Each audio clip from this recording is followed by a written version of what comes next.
all operations for Lynx. And I believe that, I'm not sure what the future is for Seminole County, what Seminole plans to do long-term with, the service, within Seminole County.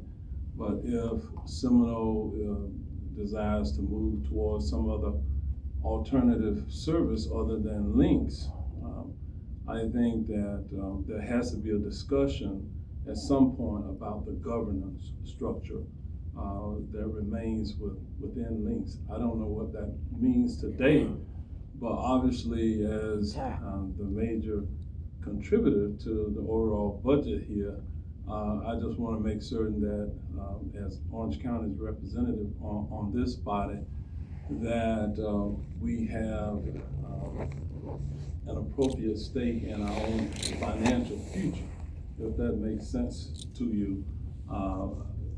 So I just recognize that there's an imbalance at this point in terms of the service level and the contribution from the local partner, at least from the Orange County perspective. So I am going to challenge my staff to take a look at it and for a future conversation to come to this body about what the potential governance structure should look like from a partner equitable share perspective. Okay? So I'll just share that with you as some of the concern I see at this point. Okay, anybody else have any comments, Commissioner? I think that's completely reasonable, and I think the governance structure, from my perspective, has been interesting all along, given that we have two people who vote on budgets that they don't contribute to at all on this board currently in terms of the general operating for fixed route. So I think that's definitely a discussion for another day. As far as, some of the future plans and what we see moving forward, as of now, we intend to continue with the paratransit, and nothing changes from our perspective with that. Will we find, as more people utilize microtransit, that they may use that in place of some existing fixed routes, and we may hone more of the fixed routes as time goes on, as those, if that ridership declines. The interesting thing about the funding model and the governance structure and all of that, because I'm still very new to this board, and so I'm looking at things with a very fresh set of eyes. And when we very publicly said that the escalation of costs to Seminole was untenable for us some time ago, well over a year ago, 2 years ago, the response from Lynx leadership was repeatedly, just tell us what you want to pay or what routes you want to cut, that our costs were directly related to the service level that we wanted. So that was how we moved forward, was, well, if we can't pay more, we have to cut. So that is the path that we were led down, and that's what we did. So if now there's some, buyer's remorse, so to speak, over the fact that we actually did what we were told we would need to do if we wanted to reduce our costs, then yeah, I totally understand why there would need to be some additional conversations. Anybody else have any other comments? Okay, I think this is an action item, so I'll bring it back to the board. I just asked if you had any more comments, but go ahead. Well, yeah, yes, I do. I have another question. Because this is a preliminary budget, we are not binding this board to this. This is a preliminary step, and it will be coming back after it has gone to each of our respective boards, correct? Yes. So this is a checking of the box, so to speak. We're presenting the base case, and we're looking for direction to go forward on the base case budget or whatever alternative the board so desires. So, knowing what we know about the changes that Seminole County is making, why would the base budget be an option? Because at this point, we don't have a final amount, what the changes are, or the date that it goes into effect. The date that it goes into effect will greatly change the amount of contributions to each of the funding partners. Well, I mean, I don't see anything drastically changing from what we're proposing at this moment. So my suggestion to the others would be that you look seriously at the alternate scenario that's been presented. I'm gonna turn it over to Ms. Palmer Hopkins. Yes, Madam Chair and Commissioner, I understand your perspective. And again, as Mr. Antman said, the date and some of the other unknowns, the federal obligation that is left on the shelters that are in Seminole County. Those are, what I would recommend is that this base case scenario budget be presented to the funding partners with the understanding that these changes will necessitate a budget amendment as we have finality on the changes in Seminole County.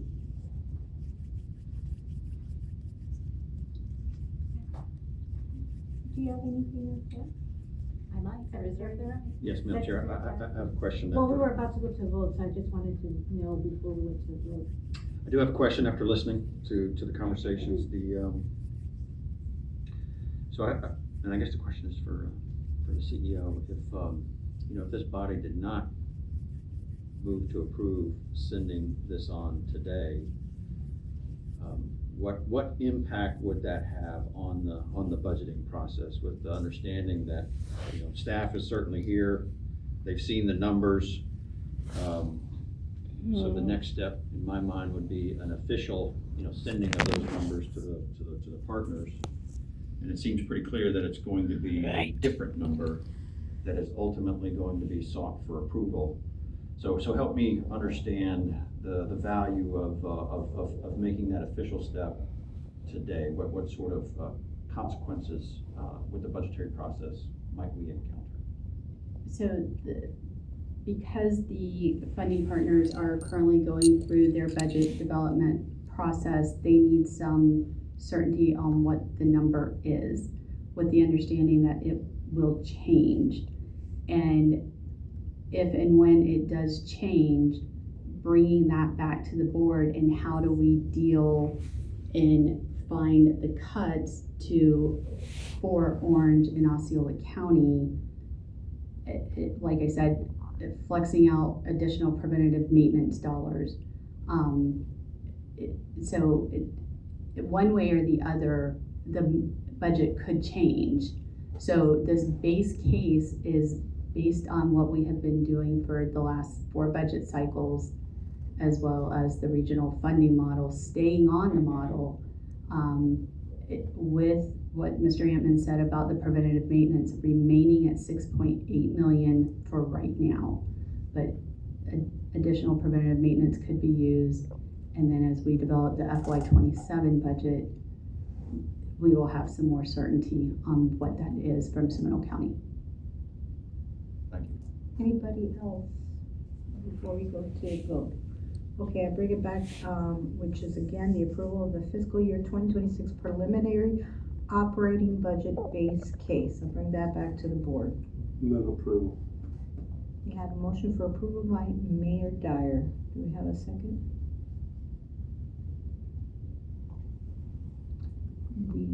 So I'm gonna go ahead and second it. Let's go ahead and go for a vote. Okay, we have a motion and a second to approve the preliminary operating budget base case, so at least the funding partners have some number to plug into their models. All in favor, please state aye. Madam Chair. Aye. Madam Chair, Oh. just, That did pass, but you could go ahead before I and speak. vote, Uh-huh. I want to be clear that at this point, I will vote in the affirmative to support the preliminary budget. But I want it to be understood by no means do I understand, and it has not been presented, that this is the final number. That at some point a final number will come back and we will participate in a negotiated process like we always do.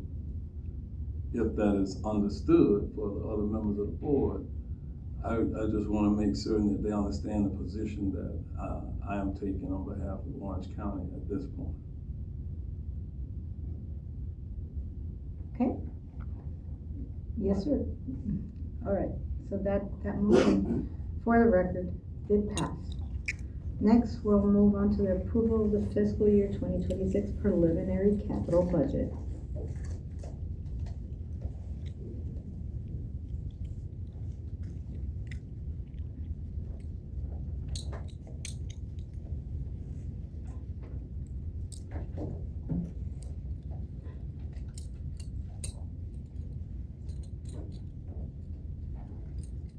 Fiscal year 26 preliminary capital budget package includes key assumptions. We'll have the capital budget broken down by category and subcategory, also funding sources. And then we'll come back to the capital budget calendar. The key assumptions include revenue vehicle acquisition to right-size fleet and provide safe and reliable service. Passenger amenities program improvements. Two components, we have the Orange County ATSB shelter program and the traditional partner shelter program. We'll provide technological improvements to improve efficiency and customer experience, enhance security infrastructure at facilities. On facility improvements, we'll be continuing the HVAC replacement program and the window replacement program. And we will also move forward with the Southern Operation Base, hopefully acquiring land during this year or very beginning of next year, and then beginning preliminary design. So the budget comes in at $188 million versus fiscal year 25 at $145.2 million. And one thing I wanted to point out is that we did not have more than normal carryover, and we did not have an increase in our traditional funding. The increase that is represented in the 26 budget are one-time grants that were provided to us. We were provided with a grant to purchase 30 40-foot CNG buses coming in at $27.6 million. And we also were awarded the Protect grant of $5.8 million towards the window replacements. So those items allowed us to increase the budget, but it's a one-time event. Unless we're lucky enough to win additional one-time grants, it'll come back down next year. So the budget itself at $188 million. Traditionally, almost half of the budget is vehicles, and it's no different this year. $92.5 million are for vehicles, almost $67 million for facilities, passenger amenities coming in at 19.3, technology 4.3. The increase over last year, you'll see, was only 646, is the real-time signage program. We have a dedicated grant to Limo for state of good repair. And then we have the traditional support at $1 million and security at $975,000. Within the vehicle area, you'll see there's 80 CNG buses. Traditionally, we have 25 that were purchased that are carrying over because they don't receive until the following year, and 25 additional. This year we have over that 50, another 30, which is that special one-time grant we were awarded. And so that's 68, almost 69 million of the 92. We have paratransit vehicles at 111. 46 of those are carryover, and 25 are new ones for next year. Van pool services are 125 vehicles, 75 are carryover, and 50 are new going into next year. We had ordered one electric vehicle this year. It's due to receive in the first quarter of next fiscal year. And that's sort of a proof of concept trial to see if electric vehicles would work on our fixed route system. We have sub-recipient vehicles at 5, which is provided on a separate grant. And then we have 19 support vehicles for shop vehicles and production and operation supervisor vehicles. Facilities at the 67 million, the major component is almost 37 million for the Southern Operation Base. We had 17 million in the budget for 25. We made another 19 and change towards the early design feature. And then we go on to the window replacement at 7.1 million, HVAC upgrades at 11.5, and then we have other LOC, LCS improvements at 11.5.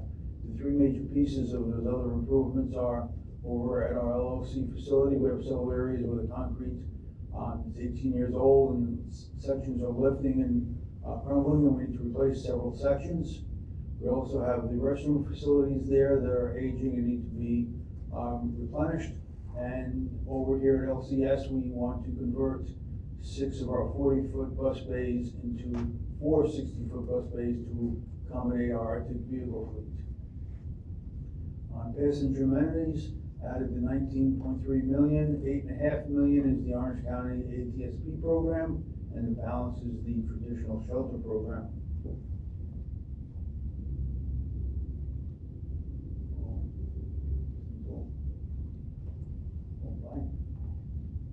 Okay, we're there.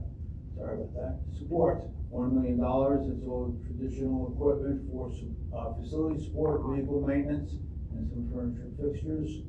On security, I mentioned we have a improvements to our access control. 600 out of the 975 is going to access control. And then we have $365,000 for CCTV camera replacements and upgrades. On limo, $2.8 million for state of good repair and technology. We see the traditional $737,000 for life cycle replacements, and the balance of it is a program we put in this year, $3.6 million towards real-time signage at the LCS station and all the super stops. We're working towards real-time signage first to make sure that it works properly over at the new Pine Hills Transfer Center, and then we'll come here to the station and then hopefully roll out to the other super stops. This is a fully funded program, and so as much as we have $188 million in the capital program, we have $188 million earmarked for revenue. The bulk of it is on federal dollars from FDA, $173.8 million. From the state, we have $2.3 million. 1.1 of that is towards real-time signage based upon a grant application we completed last month of $2.2 million towards real-time signage, and the rest of it is for rural area buses, paratransit vehicles. On the local side, out of that 11.9, there's the ATSP dollars for shelters, and then the balance is the traditional $3 per service hour from the funding partners as matching on grants. We're presenting today. We will go out during June and July and present to the counties as requested, come back in August as a proposed budget, and then come back in September asking the board for adoption. If there's any questions, I'll try to answer those. Okay, thank you. Any questions on the capital budget? Questions? Okay. Lenny, what is in the 1.3 million for passenger amenities in Central? It's a combination of shelters and shelter rehabs. The shelters will include design, permitting, concrete, buying the shelter installation, and also a certain amount towards rehabs of existing shelters. So perhaps that number will change drastically as well. Possibly. Well, I think given the conversation that we keep having, that everyone seems to pretend isn't happening, if that number is not going to be there, we're not adding more bus shelters in Seminole County. Well, you do have remaining routes, and if there is a need for a shelter, we will provide it on those routes. But we will address that when things are finalized, and we're not, obviously not gonna put a shelter out where the route is not gonna be there. Right. Okay. Any other questions? Okay, this is an action item. I'll bring it back to the board. Motion to approve. Second. We do have a motion to approve by Secretary Teller, second by Mayor Dyer. All in favor? Aye. Opposed? That carries unanimously. Next, thank you, Ms. Rammond. Next, we have some informational items in your packets, some monthly reports. Any other business to bring forward? Anybody? Seeing none, we're adjourned. Thank you very much, everybody. Thank you.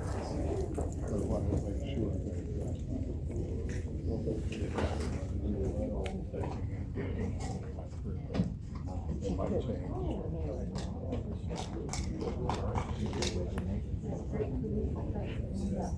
She knows more than I do. Amy? Yes, ma'am. How are you? Fine? We're not gonna have our bus taken away from Lake Mary, are they? Yes, and we're gonna give you a better solution. You're gonna be able to not have to walk to a bus stop anymore. They're gonna pick you up at your house. Good. Yeah. I do have to call or not have to call? You can either use an app or you can call. Or you could set up an automatic pickup that you, like if you know that every Tuesday at 9 you have to be picked up at home, you can set that and going forward. But we're gonna have a work session that you should come to so you can hear about all the different options that are When is the work We session? haven't set it yet. It'll be sometime in June. Yeah, this is, the next month is June. Yeah, it'll be in June. Yeah, Yeah. because, that's all right, I don't wanna walk down anyway, 'cause Exactly. how am I gonna go to train? How are we gonna get the train on weekends and holidays? So that's gonna take a little bit longer. We're looking at all of those options, but you'll be able to take the new transit right from your house to the train station. Oh, good.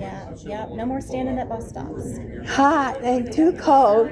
And it rains and you get wet. It's not fun. No, not. Yeah. That's all right. I don't like to stand anyways. I know. It's not comfortable for anybody. No, it's not.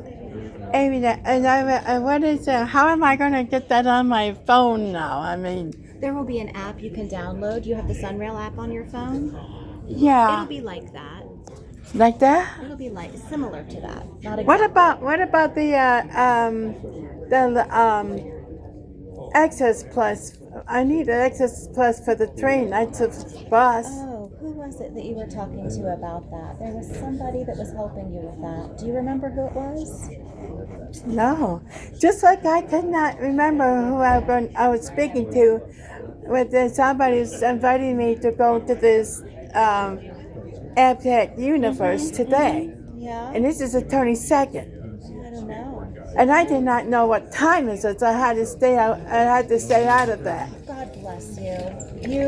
I cannot tell you what an idiot I felt like when I got in my car and I was driving back to Seminole County and I'm like, We looked under the table, we're like, whose is this? We had no idea. it was my cupcake carrier. That's what we figured. I was. That was my We just put it in birthday. the closet. Thank you so much. That was my birthday For your cupcake. birthday cupcakes, yes. Yes, that was my birthday cupcake. Sorry about that. Oh, you're good. Thank you. But this time I didn't bring it. I didn't even expect it. Thank you. Now, thank you for talk. Thank you for listening in. Okay, this is Joanne Canellas out. Bye.